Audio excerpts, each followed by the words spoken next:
The National Union of Civil Engineering, Construction, Furniture and Woodworkers held its 40th anniversary with the theme "The Role of Infrastructure in a Developing Economy." According to stakeholders at this event, they lament the issue of abandoned projects in different parts of the country. Of infrastructure in developing our economy, a case study of Nigeria, which is the team you have chosen, is quite apt. And it could not have come at a better time, as all of us know that infrastructural issues are central to our quest to attain our potential as a country. The World Economic Forum states that every dollar spent on infrastructure has a potential to generate between 5 to 10% of economic growth. And therefore, this is very central and key.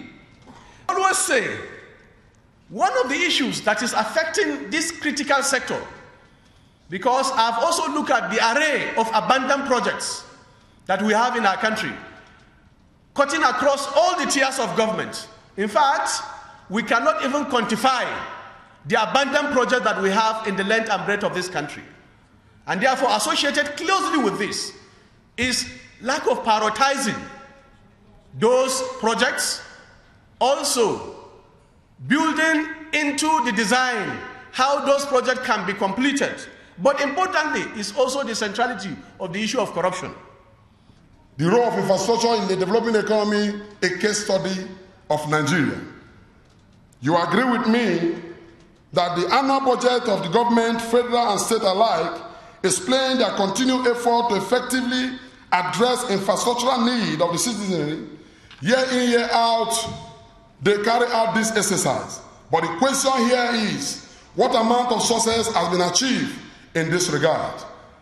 We now proceed with some key critical infrastructure in order to evaluate the true status in the case of Nigeria.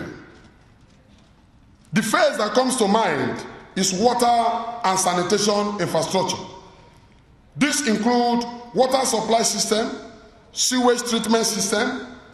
But today, however, it is very difficult to cite any or town in this country, Nigeria, where this infrastructure exists.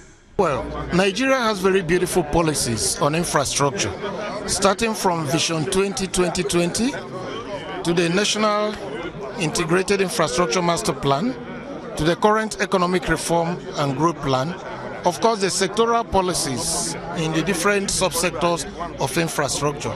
But what we have observed is that these policies are more honored in the breach.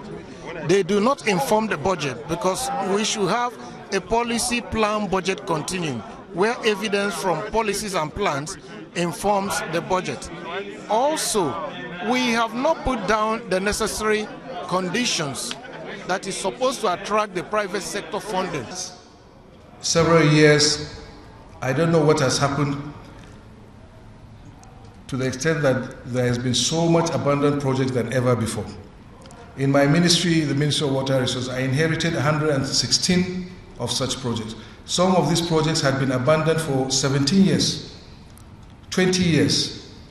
I have a project that I know started in 1987 is still on the, the contractors are to abandon site.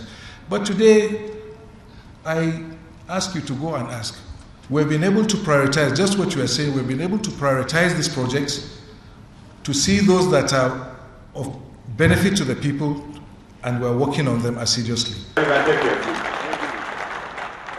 It was concluded at the Infrastructural Summit that if the government and relevant stakeholders pay attention to the construction sector, human capital will be developed and also more jobs will be created in the sector.